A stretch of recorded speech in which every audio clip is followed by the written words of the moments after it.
Hello and welcome to Atheist Bible Study number 17. I'm Joe Dixon, and every week I read from the Bible and give it an atheist spin, if you will, and do it with the help of an adult beverage, because I don't know if you ever actually read the Bible, but it's really quite a boring book. So I'm going to have this, and then we're going to get on to the story here. Now, when we left off, one quick point, by the way, and there should be a email address going along down there. If you are a school, if you belong to a school, if you're in a school, if you're in a group of atheists, and you want me to come down and do my stand-up act, I do stand-up comedy, please feel me to email me. Just book Joe Dixon. That's it.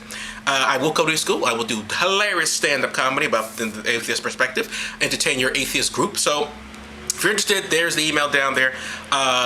Please book me. Okay, moving on. So back to Atheist Bible Study number 17. Sorry about that.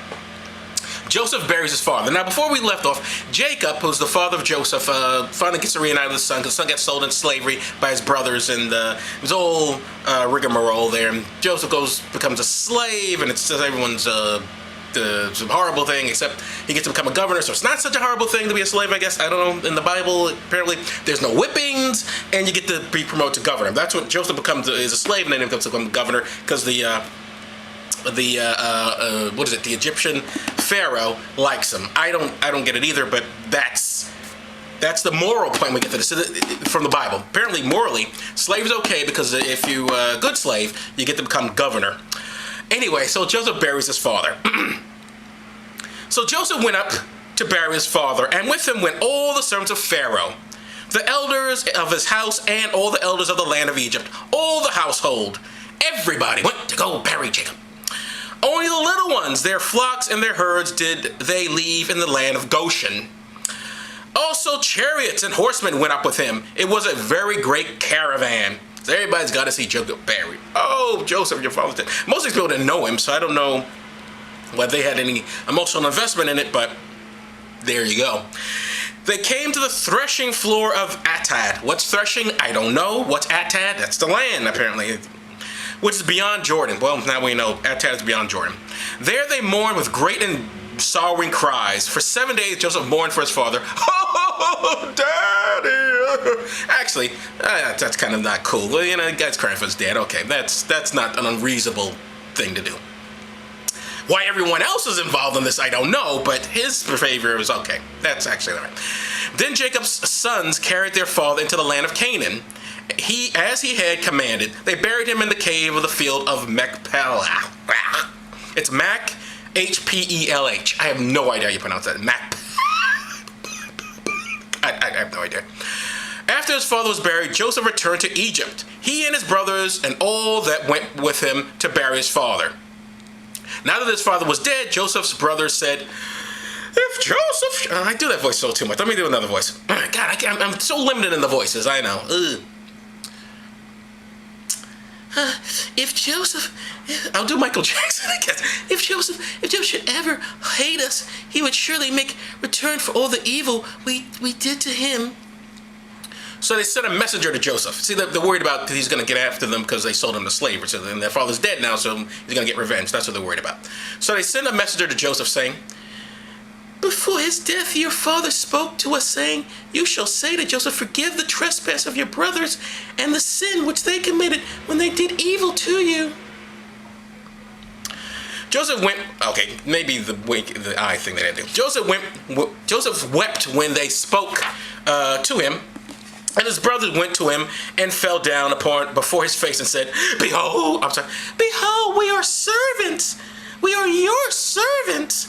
Can you imagine saying that to your brother? Now, this is where, again, this Bible goes off into the loop-de-loop. Okay, fine, guys upset. Everyone's upset about their dad. But then they're feeling guilty about selling their brother to slavery. Very reasonable, because I remember when I sold my brother into slavery, I was very, very guilty about it. But I'll be fucked up. I'm going to be a goddamn servant. I mean, I guess it's sort of a trade-off. You know, we told you to slave, we'll be your servants. I can get it, but honestly, these words would not leave my lips. I'd be your servant. Can you imagine saying that to your brother? What sort of douchey shit he would do to you? "Oh, you be my servant. Oh, I got a toothbrush that you need to clean the toilet with, and it's yours. Your toothbrush." Anyway, so behold, we are your servant. "Fear not," said Joseph. "I am here in the place of God. You meant evil against me, but God meant to return it to good and to bring to pass what is today, to keep many people alive. Therefore, have no fear. I will nourish you, you and your little ones." Then he comforted them and spoke kindly to them. "Oh, you're not so bad. You're not so bad, you poor things. No, I'm not going to hurt you. I'm not going to hurt you." That's too sweet. Too sweet. Now Joseph dies. Therefore Joseph dwelt in Egypt, he and his father's house. He and his father's house. That's what it says. It's not he in his father's house. It's he and his father's house. Dealt in Egypt. Right? He lived to see Ephraim and Manasseh. He sent Ephraim and Manasseh. I don't know. Manasseh apostrophe S. Manasseh. The M guy. He lived to see Ephraim and whoever the fuck this other person is children. And this Ephraim's and blah blah blah's children and grandchildren. I guess these are his kids. And when he was, it doesn't say, it just says he lived to see these people get older. And when he was 110 years old, because when you're in the Bible, people just live forever. It's amazing.